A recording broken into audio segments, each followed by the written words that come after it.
What does a person typically experience once Kundalini reaches the third eye and then crown chakra? So I think that the journey is highly, highly individualized. So I don't think there's like a typical experience, though there are some general themes. So many people will experience some phenomena in the forehead relating to the third eye. Of course, pulsing in the forehead here, pressure. I heard from somebody the other day a very itchy forehead. So these are some of the more like sensational type of experiences. You can also begin to experience enhanced visual abilities, enhanced ability to use your mind's eye. Visions may begin to appear, heightened intuition. Um, More mildly, some can close their eyes and they see like indigo swirls, indigo type of thing.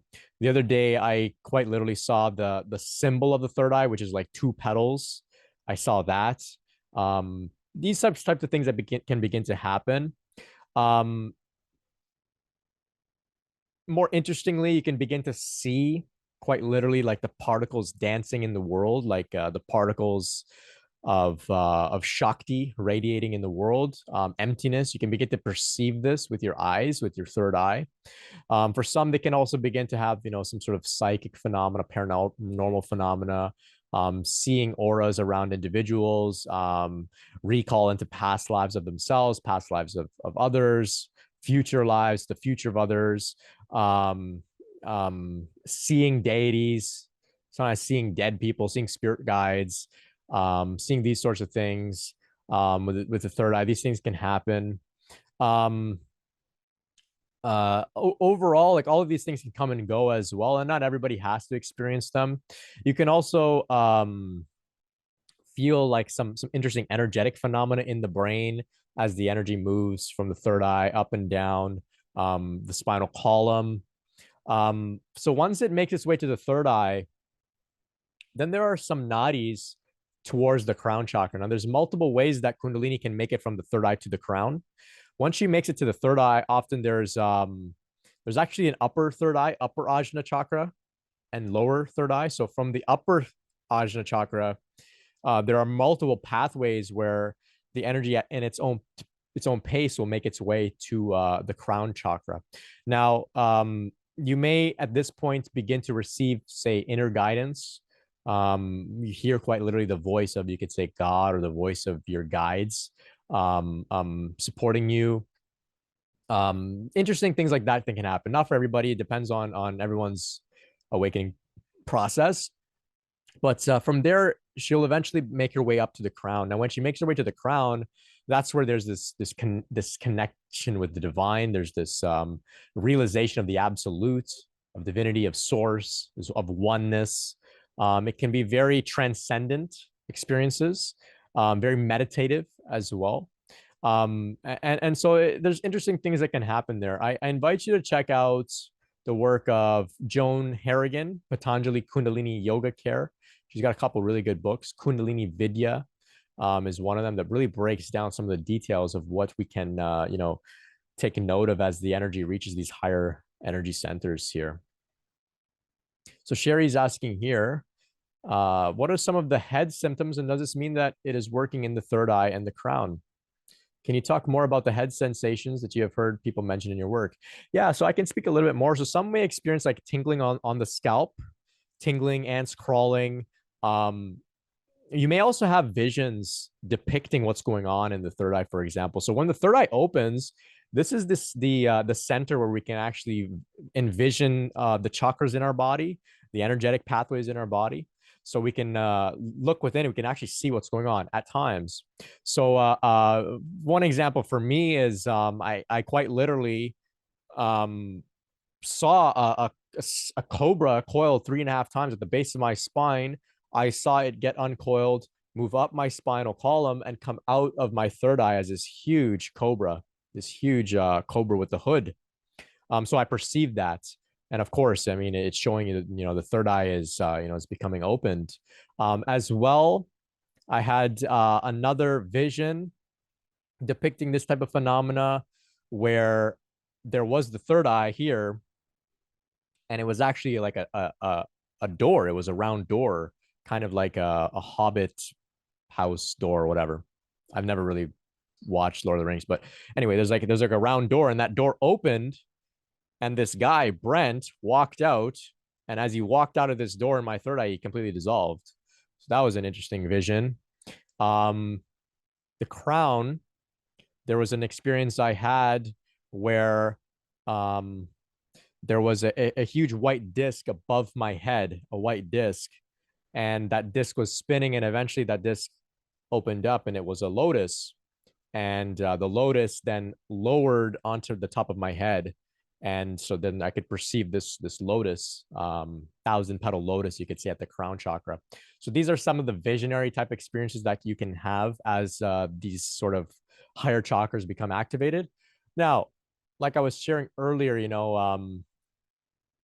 don't want to get too caught up in comparison and say, oh, I never had that, or I've had something even more far out or whatever. It doesn't really matter. Some people have these things, some people don't. It doesn't mean that you're doing better or worse, or something's going wrong, or God's, not favoring you, or whatever it is. It's not like that. Everyone has a unique unfolding, but these are some of the experiences that we can have. Ultimately, it comes down to, once she reaches the crown, there's this experience of oneness.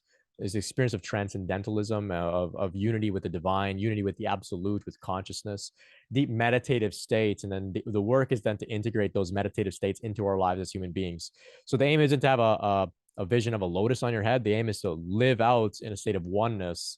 That's what really matters. Like cobras and lotuses, and that's all cool, but it's just like sort of decoration, you could say. It's not really what it's all about.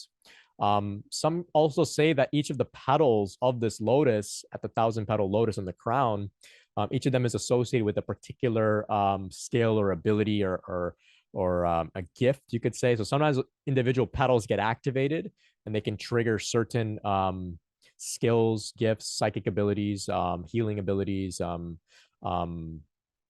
sorts of different siddhis and powers and things like that. They can come and go. The aim, of course, isn't to stimulate all the petals and whatnot. That's kind of one way that we can look at what's happening here when certain abilities get triggered and whatnot. Just a question about, some people seem to be able to have some control over what they can perceive through the third eye.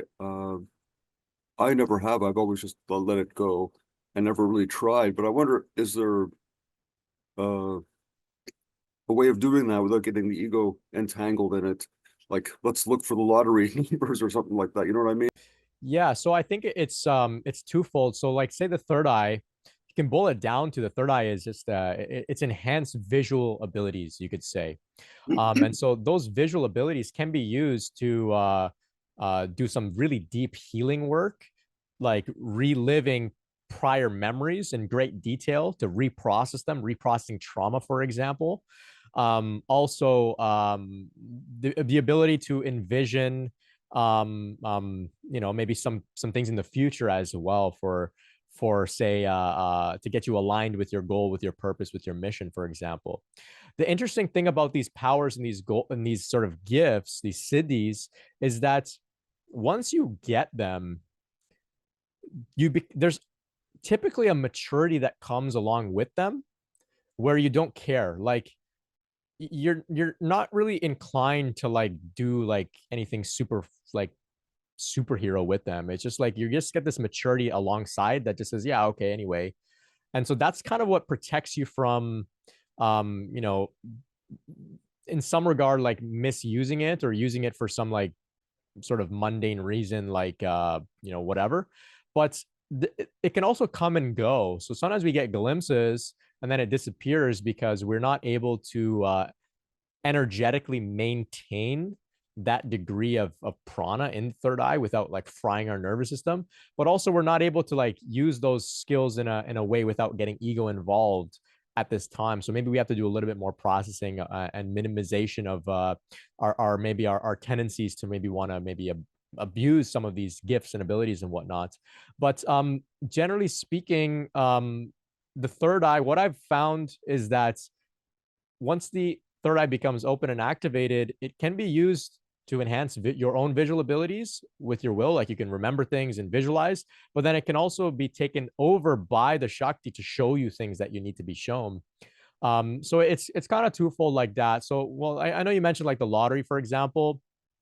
If somebody could have the ability to, like, say, figure out the lottery numbers with their third eye or whatever it is, um, either they would use it to win the lottery and then hopefully, do something good with it, or they would just be not interested in winning the lottery. That's the paradox of it.